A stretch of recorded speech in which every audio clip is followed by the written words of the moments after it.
पाकिस्तान एक ऐसे भंवर में फंसा हुआ है जहां मिलिट्री एस्टेब्लिशमेंट वजीर आजम के इंतखाब में मुदाखलत करती है, फिर उसी मुंतखब वजीर आजम को हटाने के लिए सहूलतकारी करती है और फिर ऐसे शख्स को दोबारा वजीर आजम बनाने के लिए इंजीनियरिंग करती है जिसे पहले उसकी कुर्सी से बरतरफ किया होता है। डॉन की एक रिपोर्ट के मुताबिक इस सियासी भंवर या चक्कर की मजम्मत वो लोग करते हैं जो खुद को हकीकी जमहूरियत पसंद कहते हैं। इसके बावजूद कुछ करारदादों के अलावा इनमें से कोई भी मुल्क की सियासत को इस भंवर से निकालने के लिए कोई वाज़ेह हल पेश नहीं करता। मुख्तसर ये कि बार बार इस दायरे की निशानदेही करने के बाद वो इस ख्वाहिश का इजहार करते हैं कि मिलिट्री एस्टेब्लिशमेंट को सियासत में मुदाखलत नहीं करनी चाहिए और सियासतदानों को उनके हाथों खिलौना बनने से खुद को रोकना होगा। ये बहुत आसान और वाज़ेह मंजरनामा है। कुछ लोगों के नजदीक तो ये चक्कर उतना ही पुराना है कि जितना हमारा मुल्क। 1947 में क़याम पाकिस्तान के वक्त फौज वाहिद मुनज़्ज़िम इदारा था, इसीलिए ये फितरी अमर था कि वो ऐसे इदारों पर गलबा हासिल कर गया जो कि उसकी निस्बत नए और कमजोर थे। लेकिन क़याम पाकिस्तान के एक दहाई बाद फौज ने मुल्क में पहली बार मार्शल लॉ नाफिज किया, हालांकि उस वक्त पाकिस्तान में मुकम्मल तौर पर जमहूरियत नहीं थी। 1958 में शुरू होने वाली अयूब खान की आमरीत मार्च 1969 तक चली। 1962 में उन्होंने एक पेचीदा और यकतरफा जमहूरी निजाम मुतारिफ करवाया था। 1969 में अयूब खान को ओहदा छोड़ना पड़ा, लेकिन उन्होंने उस वक्त भी मुल्क की बाग दौड़ एक जनरल को सौंप दी। जनरल यहिया ने मुल्क में दूसरा मार्शल लॉ लगा दिया, लेकिन ये पहली दफा था जब मिलिट्री एस्टेब्लिशमेंट ने संजीदा अंदाज में बिलवास्ता तौर पर इक़्तिदार अपने हाथ में लेने पर गौर किया।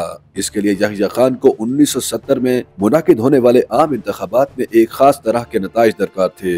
उनके साथ जो रिपोर्ट शेयर की गयी वो काफी हौसला अफजा थी। 1970 के इंतखाबात के नतीजे में एक ऐसी पार्लियामेंट की पेशगोई हुई थी जहाँ किसी की अक्सरियत नहीं थी। ऐसी पार्लियामेंट बासानी एस्टेब्लिशमेंट के काबू में आ सकती थी, लेकिन बंगाली कौम ने मशरकी पाकिस्तान में क्लीन स्वीप किया, जबकि मगरबी पाकिस्तान में पाकिस्तान पीपल्स पार्टी ने बड़ी कामयाबी हासिल की। मिलिट्री एस्टेब्लिशमेंट और मगरबी पाकिस्तान की अशरफिया के लिए बंगाली सरबराह की हुकूमत नाकाबिले कबूल थी, जो मशरकी पाकिस्तान में खाना जंगी की वजह बनी। जब चेयरमैन पीपीपी जुल्फिकार अली भुट्टो इक़्तिदार में आए तो वो एक ऐसे मुल्क के सरबराह थे जिसका दायां बाजू कट चुका था और उसकी मिलिट्री एस्टेब्लिशमेंट जो काफी मजबूत थी वो भी काफी हद तक कमजोर पड़ चुकी थी। जुल्फिकार अली भुट्टो मुल्क में मुंतखब होने वाले बासर रहनुमाओं में से एक थे, यहाँ तक कि जब उन्होंने बलोच शोरिश के दौरान बलोचिस्तान में फौज को इस्तेमाल करने का फैसला किया तो फौज ने बड़ी हद तक उनका साथ दिया। 1977 की भुट्टो मुखालिफ तहरीकों के दौरान पीपीपी मुखालिफ इत्तेहाद के एक रुकन ने खत लिखकर आर्मी चीफ जनरल जियाउल हक को मुदाखलत करने की अपील की थी। इब्तदाई तौर पर जियाउल हक हिचकिचाए, लेकिन जियाउल हक के करीबी साथियों ने उनकी हौसला अफजाई की कि वो मुल्क में मार्शल लॉ लगाएं। जुलाई 1977 से अगस्त 1988 तक का अरसा मुल्क में जियाउल हक की आमरीत में गुजारा। हालांकि अयूब खान की तरह उन्होंने भी एक सियासी जमात की तश्कील में सहूलत फराहम की थी। ये सियासी भंवर जिसकी आजकल लोग मजम्मत कर रहे हैं, इसकी जड़ें जियाउल हक के बाद जमहूरियत की दहाई में मुजम्मिर हैं। जियाउल हक की आमरीत में मिलिट्री एस्टेब्लिशमेंट एक मजबूत इदारे की हैसियत इख्तियार कर गई थी।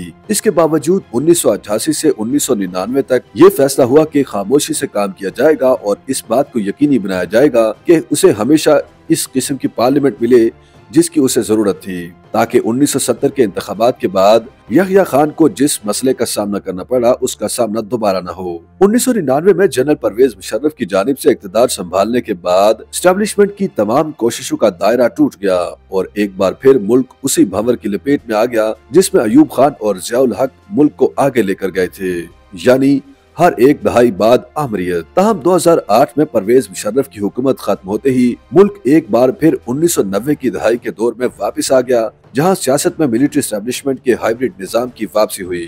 गुज़श्ता 16 सालों से मुल्क में फौजी हुकूमत नहीं है। एस्टेब्लिशमेंट इस वक्त पहले से भी ज्यादा मजबूत है और सियासी तौर पर 1980 की दहाई से ज्यादा मुतहर्रिक भी है, लेकिन ये अलग बात है कि इसके बाद मुल्क में 4 बार आम इंतखाबात का इनेकाद हुआ है। हकीकत यह है कि मिलिट्री एस्टेब्लिशमेंट की किसी सियासी जमात से ज्यादा वाज़ेह सियासी हकीकत है।